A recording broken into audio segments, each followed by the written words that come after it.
2 days ago, Oscar De La Hoya was in our studio. You had some comments that were critical of him. I bounced them off him for his response, and here's what he said.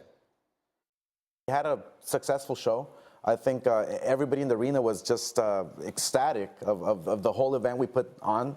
Look, and I mean, fighters like Chuck Liddell and Tito Ortiz, you know, I mean, they're still fighting at 40 some odd years old. Well, then pay them better, so they won't have to fight. You know, I mean, Chuck Liddell comes to me and tells me, look, I want to fight. I want to make big money. Well, guess what? He made big money in this event that I put on, not that Dana White did. So, all right, that was Oscar De La Hoya here the other day. Dana, what's your response? This guy is not a fan of facts, and we all know this. First of all, let me start by saying this. I paid Chuck Liddell more money not to fight than Oscar De La Hoya paid him to fight. All right, so the numbers that we paid him, you know, from 2011 to 2017, right up to when we sold the company, Chuck Liddell was making, you know, $400,000 a year from the UFC. He made $250,000 to fight for Oscar De La Hoya.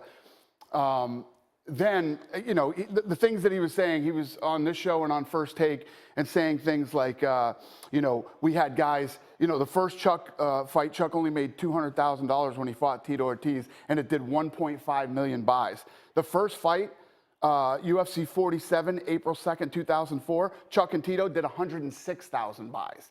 Didn't do 1.5 million buys. Lie, not a fact. Then De La Hoya is claiming he pays everybody all this money. The total payout for athlete compensation for his show was $580,000. That's what all the fighters made for his show, right? Chuck and Tito took $450,000 of that money, all right?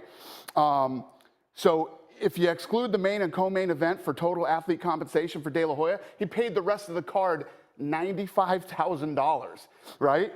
The UFC, the same thing, we pay $1.2 million to everybody else on the rest of the card, excluding the main and co-main event. There's a guy named T-Bow who fought on his show. His last fight for us, he made 50 and 50. He made 10,000 and 10,000 fighting for Oscar De La Hoya. Oscar De La Hoya is not a fan of facts. And the thing about this guy is, it's one thing if you want to sit around with your friends and lie. Don't go on ESPN and lie. The guy's a liar. He's lying about the amount of buys he did. So I personally talked to Chuck Liddell myself, and yesterday. Yes. I said, I'm just warning you, Chuck. I'm going out with numbers. You know, your numbers and what you made. And what did he say? He said, I knew this was coming. I knew you were going to do this. I can't believe this guy thinks he's going to say this, and you're not going to come back. And I said, did you make more with his event than you made with the UFC? He said, no, that's a lie. And I don't have numbers in front of me to verify what you're saying, and in no way am I questioning you. What I am going to ask you is, he's telling me, Oscar De La Hoya, that fighters who have fought for you are calling him now and asking to fight for him. Why is that? The guy's a liar. Oscar De La Hoya is a liar. He has no facts. We can, listen, if Oscar wants to, we can get somebody from the pay-per-view industry or however he wants to do it. We can sit down with numbers. You know, the reality is this guy doesn't know anything about his business. He just did an interview with a kid at TSN in Canada the other day. He didn't know what anybody was paid. He showed up to his own event at the press conference and didn't know any of the fighters' names. And what's even crazier is he didn't even write them down. Put them on a piece of paper, you idiot.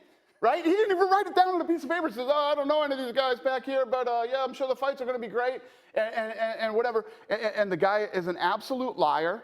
And listen, we can sit down and we can do this on TV. We can go head to head. We can also take drug tests if he wants to do that too. I'm ready to go. Let's go, Oscar. You idiot. It's an interesting shot. Marcus Spears is over there reacting. Is there a general feeling, do you believe there is a general feeling that the fighters at UFC are underpaid? He's trying to make that there's point. A general is there that feeling? Everybody feels like they're underpaid. Right. You know what I mean? You're always going to, in the almost 20-year history of the UFC, every fighter we've ever dealt with has been paid on time, and they've actually been paid more money than what they were contracted to make. They were paid more money. These are facts that I can prove. De La Hoya can't prove anything. First of all, yes. Just so you know, Oscar De La Hoya didn't even build Golden Boy. Okay, Richard Schaefer did, and Richard Schaefer got out of Dodge because this guy's an idiot. And you want to, like I said, to go on ESPN and just lie is one of the craziest things I've ever seen in my life. Yeah. Chuck Liddell absolutely positively told me that he did not make more money there than he made with the UFC. Chuck's last 3 fights with us, right? He lost his last 3 fights by knockout, right? And he was paid an average of $2.7 million for those 3 fights, even while losing. Then I brought him on and paid him not to fight. More money than Oscar De La Hoya paid him to fight. These are facts. And so, look, if this is a conversation we could put to the two of you together, we'd be happy to do it here. Anytime that you can do it, he can do it. We will make the room to do it. But just very quickly, if you have one final message here, if Oscar De La Hoya is watching, what is it you want him to know? Let's do it, idiot. Come on. Any show you want to, and I want to hear you stumble and bumble and mumble through, trying to. He doesn't run the business. He knows nothing about the business. He knows nothing about the sport, and he's not very bright. So let's do it. Any day of the week, let's do it. And let's do drug tests, too. I want to do that, too. Is there any, not regret, that's not the word I want to use, I guess disappointment. Is there any disappointment on your end that you didn't get to fight a Damian Maia Ponzinibbio before you exited the UFC? Well, I thought it would have been cool fighting up in the top 10 in the UFC. Right. But I believe I have the ability to go out there and beat those guys and go out there and fight and be in the top 10. So I'm looking forward to going to One Championships and fighting the people that are the best in the world in Asia and the best in the world around the world that get together in One Championship. So I'm looking forward to that. And no regrets. I'm actually super excited about moving to One Championships. I think that One Championships is bringing over the best people and around the whole entire world. They just signed Demetrius Johnson, who's incredible, right. One of the pound-for-pound best guys of ever, and then also Eddie Alvarez. So I think those are 2 super exciting guys to get out there, and they're incredible guys, and they're American faces too. So right. I could definitely see them signing more people and bringing more talent over. Do you ever see a time potentially, later down the road, returning to the UFC to take care of, I guess, for lack of better phrasing, unfinished business? Well, you know what? That would be interesting. So, you never know what the future holds. Just sure. Like what Aaron Hawat was saying 1 year ago, he didn't know that he had no idea in his mind that he would be interviewing people on ESPN, and have a job at ESPN. And then he had no idea, he couldn't visualize me not being in the UFC 1 year ago. Right. So you never really know, but I could definitely see myself being the champion of the UFC if that were the fact, if I were fighting for them or whoever. I believe that whatever league I'm fighting for, that I always rise to the occasion. I'm gonna become the champion in whatever I do.